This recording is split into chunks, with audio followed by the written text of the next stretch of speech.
আসসালামু আলাইকুম বন্ধুরা, কেমন আছো তোমরা সবাই? আশা করি সবাই ভালো আছো। তো বন্ধুরা, অনেকে বলতেছে যে আনঅফিসিয়াল ফোন বন্ধ হবে কিনা। অবশ্যই আনঅফিসিয়াল ফোন বন্ধ হবে, তবে আনঅফিসিয়াল বলতে যদি 16 ডিসেম্বরের পরে যেগুলো আনঅফিসিয়াল ফোন বা বিদেশ থেকে আনছেন সরকারি ট্যাক্স ছাড়া, বা আপনি যে দোকান থেকে কিনছেন সরকারি ট্যাক্স ছাড়া, সেগুলোই মূলত বন্ধ হবে। তবে 16 ডিসেম্বরের আগে 16 জায়গাতে আপনার নভেম্বরে অক্টোবরে যদি আপনি ফোন আনঅফিসিয়াল ফোন ইউজ করেন সিম লাগিয়ে, তাহলে ওই ফোন আপনার বন্ধ হবে না।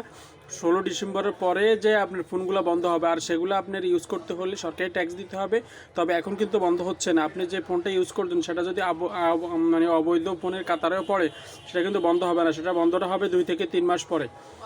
ঠিক আছে, 16 ডিসেম্বরের পরে বিদেশ থেকে ফোন আনছেন, আপনার হাজব্যান্ডে নিয়ে আসছে, যে কেউ নিয়ে আসছে, ওগুলা ফোন সম্পূর্ণ অবৈধ। ওটাতে সরকারের কোনো ট্যাক্স পাচ্ছে না। যেগুলো সরকারের ট্যাক্স পাচ্ছে না সেগুলো মূলত বন্ধ করে দেবে বিটিআরসি। সেদিকে খেয়াল রাখতে হবে। আর আমি লং ভিডিও দিব, লং ভিডিওতে আমি সব ডিটেলস আপনাদেরকে জানিয়ে দিব। কমেন্ট করলে আমি আপনাদেরকে বিস্তারিত খুলে মানে টেক্সট রিপ্লাই দেওয়ার চেষ্টা করবো। আসসালামু আলাইকুম।